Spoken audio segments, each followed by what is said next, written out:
It's got to stop. It doesn't make sense. Just when a young person is at her lowest, we say to her, "I don't like your attitude, young lady." Or we say to him, "You better straighten out your attitude, boy." Or we say to the coworker who's struggling, in danger of losing their job, "What you need is an attitude adjustment." Do you hear what's going on here? Just when people are most in need of hope and inspiration, we play the positive attitude card, which makes things worse because they don't have a clue what positive attitude even is or how in the heck to turn it around.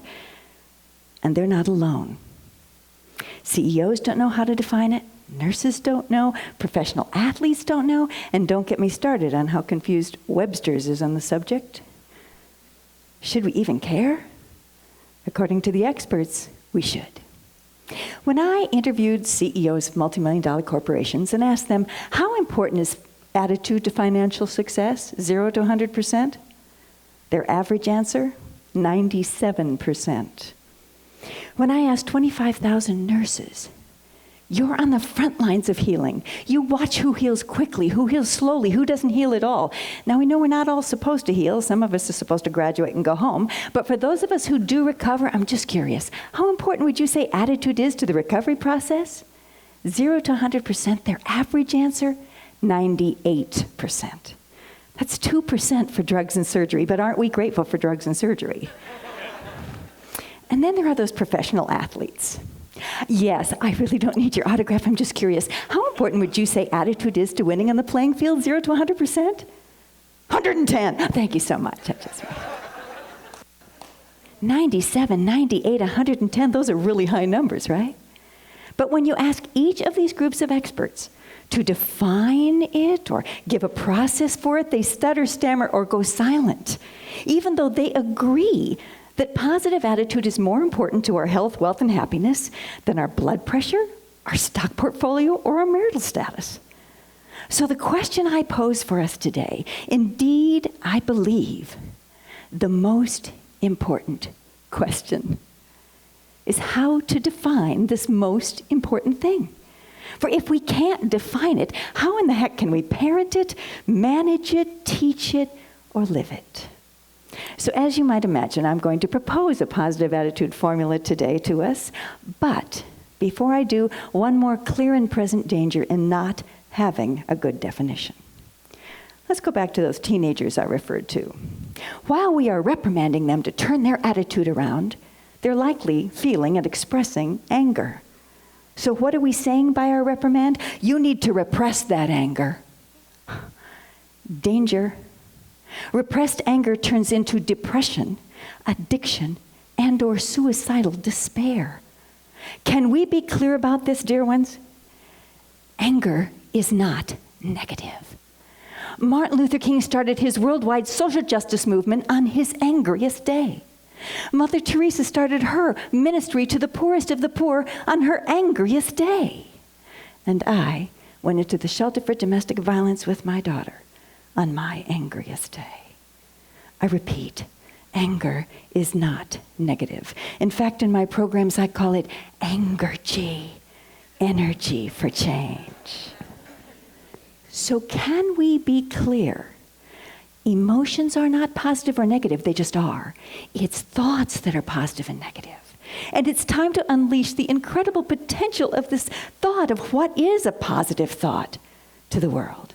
So, this definition that we're going to give to the world needs to have 3 criterion. First of all, it's got to be simple, because if it's not simple, how are we going to remember it? If we can't remember it, how can we use it? Secondly, it better be all-encompassing, true for every person, every time. Finally, it needs to be tested. So, my definition that I offer to you today is FGH, which stands for forgiveness of the past, gratitude for the present, and hope for the future. Let's see if it meets those 3 criterion. Simple. FGH comes in order in the alphabet. That's pretty simple. All-encompassing? Well, let's see. All of our thoughts are about the past, present, or future. So forgiveness, gratitude, hope, yeah, that kind of covers it all. What about tested? Think, if you would please, of the most positive person you know, and it could easily be you. and ask yourself this question. Is that individual forgiving? Grateful? Hopeful? What do you say? Sure, every time. Now think about the most negative person you know, and I'm guessing that's not you. And answer this question. Is that individual either unforgiving, ungrateful, or hopeless? Sometimes all three. So what happens when we realize that FGH is the definition that is simple, all-encompassing, and tested? We just need to learn how to apply it. So let's start with forgiveness. For as important as forgiveness is to health, wealth, and happiness, it sure doesn't get much airplay, does it? I don't remember it ever being mentioned in all of my years of schooling, and it's certainly not talked about in the workplace. And yet, doesn't every athlete have to forgive that last missed shot before they can make the next one?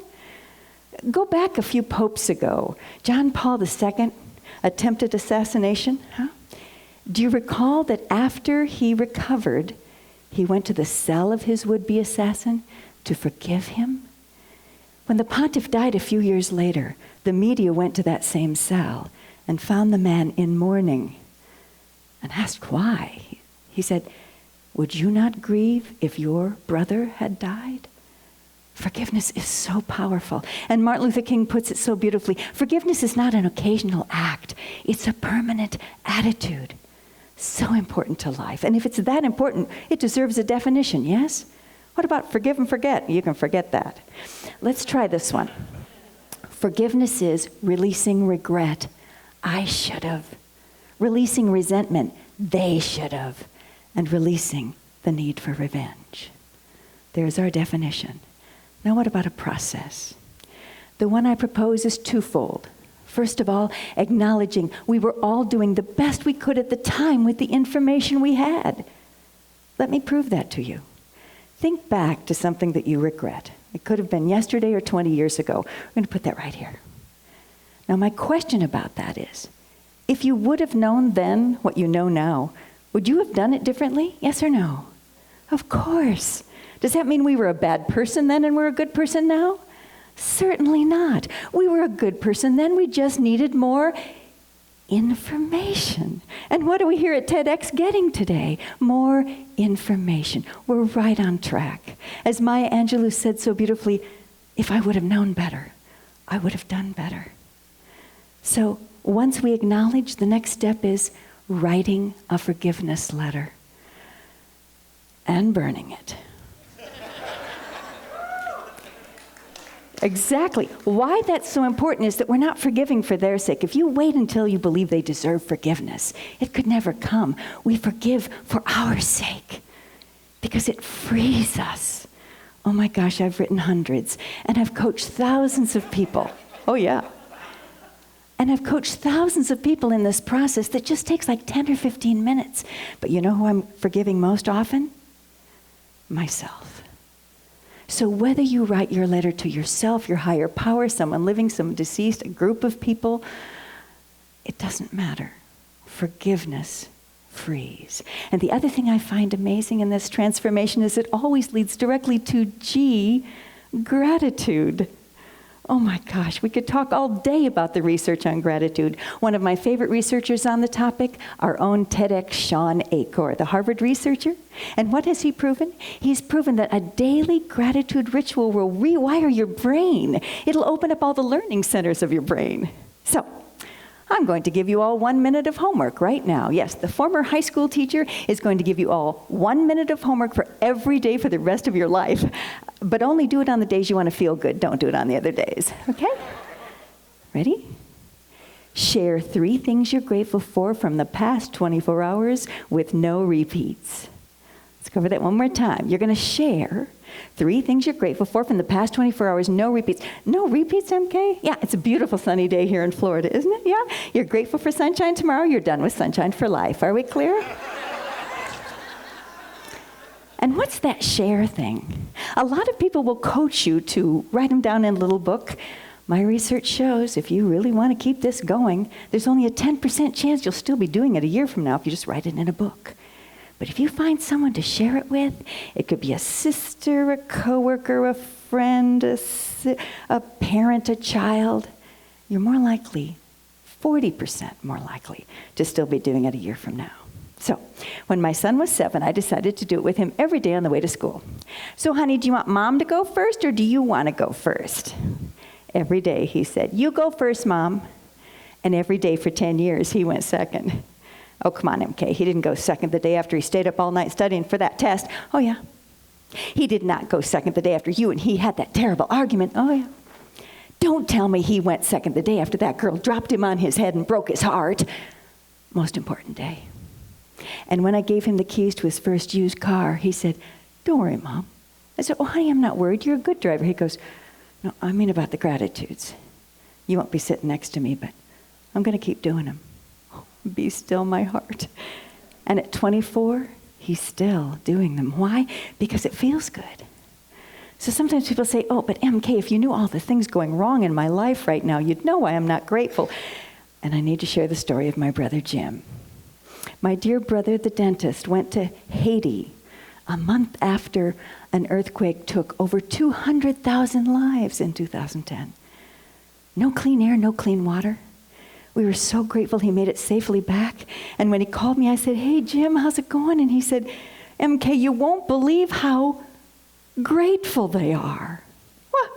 What do the people in Haiti have to be grateful for? One, they are alive. We got that one checked off? Yeah, we do. Secondly, the whole world was coming to what? Help them. And don't we have right here at TEDx all these people coming to help us? So how can we ever run out of things to be grateful for? Plus clean air and clean water. But the third thing that people sometimes resist this about is, oh, but MK, if I start and I forget, I'll feel worse than if I had never started. Well, let's get clear. You're gonna forget. But that's the whole point of having partners, you see. And if all of your group or you and your partner forget, well, then you just FGH yourself. Forgive yourself for forgetting. Be grateful you remembered, and have hope you'll remember better next time. There you go. No regret. FGH is such a powerful vehicle for choosing thoughts that feel good. Why is that so important? Because when you choose thoughts that feel good, you feel good. There you go. And when you feel good, you have more what? Yeah. More health, happiness, fun, friends, freedom, creativity, confidence, courage, happiness, hope, love, laughter. Everything you've ever wanted in your life comes not from winning the lottery, but from feeling good. And the way you feel good is simply choose thoughts that feel good. So, what is my most important job standing here before you today? No, it's not to educate you. No, it's not to inspire you or entertain you. My most important job right now is the same as it is every day. To choose thoughts that feel good so that I feel good and get all this stuff, right? Huh? So after the talk, I'll have a choice. Focus on what I could have done better, or forgive those things, be grateful for where I rocked it, and have hope that some lives will change because of this. You see, you may be thinking, can positive attitude definition really change anything? But for one person, it could change everything. The gentleman who walked up to me and said, thanks, MK. I've been told my whole life that I have the most negative attitude, but nobody's ever taught me how to change it till today. Or the young man who accosted me in the grocery store, Ms. Mueller, you gotta check this out. He pulled up his t-shirt sleeve and said, that tattoo says FGH in Chinese symbols. Most important thing I ever learned, Ms. Mueller. No, I'm not suggesting we all go out and get tattoos. But I am suggesting that you give FGH a try. Because I believe if you start to parent it, live it, teach it in our schools, you'll find, as you share it with the world, the same thing I have. It can make a world of difference. Thank you so much.